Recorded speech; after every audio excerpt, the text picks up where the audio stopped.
Hey folks, today I want to talk to you if you're trying to sell your house on your own. Go over a few things with you to let you know.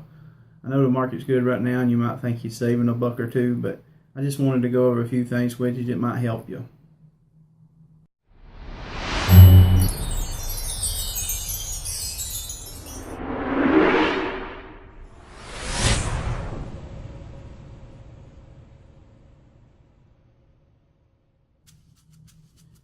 I'm not an attorney.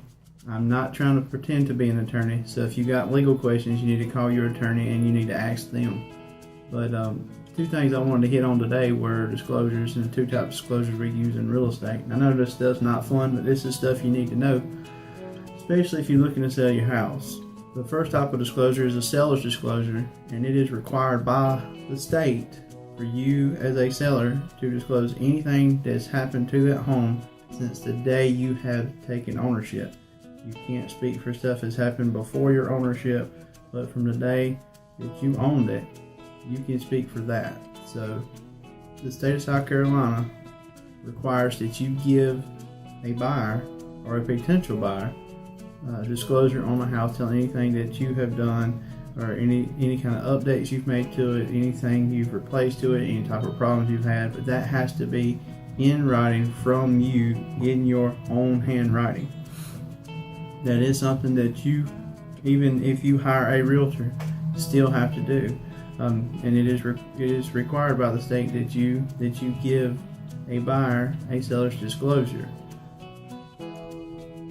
The other type of disclosure that you have to give is if your house was built prior to 1978, you have to give them what's called a lead-based paint disclosure, and it's whether you know it or not, you still have to do it. So if you know it, if you've had your house tested for lead-based paint, then you'll have records or documents showing that it had lead-based paint and what steps were took to remedy it, if any. The other thing, if you don't know, you still have to disclose it that you don't know. It's kind of silly, but it's required, so you have to do it. So those are two things that you need to keep in mind if you're selling your house on your own.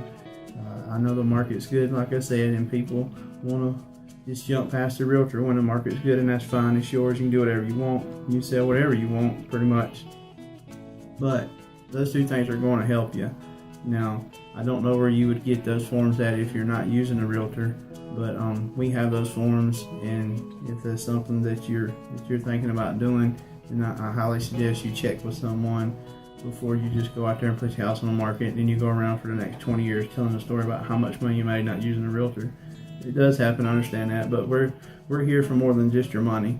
To me, I'm always there to help my client, whether it's a seller or a buyer. I always want to make sure that you're covered, and I want to make sure that nothing's coming back on you down the road.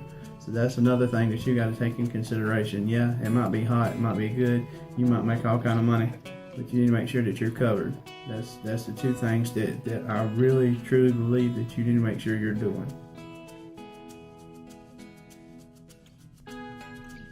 Now, to keep with tradition from my last video, I know I hadn't done a lot of these and a lot of people don't watch them, but I'm going to go ahead and tell you, subscribe down here in the right hand corner. That's what everybody on these videos do, so I'm going to ask you to subscribe, but I sure would appreciate it, or like this video if it helped you anyway. Like I said, I know this kind of stuff's boring, but this is the stuff that I deal with on a daily basis, and people don't think anything about it. But we'll give you some factors here. If your home is in an estate, or you're selling a home that's in an estate, you do not have to do the disclosure because you've never lived in the home. And banks, of course, they don't have to give you disclosure if you're buying a home because they never lived in the home. But you still have to do, from my understanding, you still have to do the lead-based paint. So, like I said, I'm not an attorney. I'm just a realtor.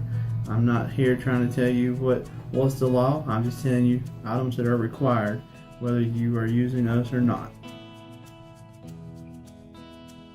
So until next time, y'all have fun and stay dry out there. It's been raining for days around here, so it's kind of muggy and it's kind of dreary. I'm outside the window now. Kind of looks a little sad, but sunny days are coming, so y'all be good.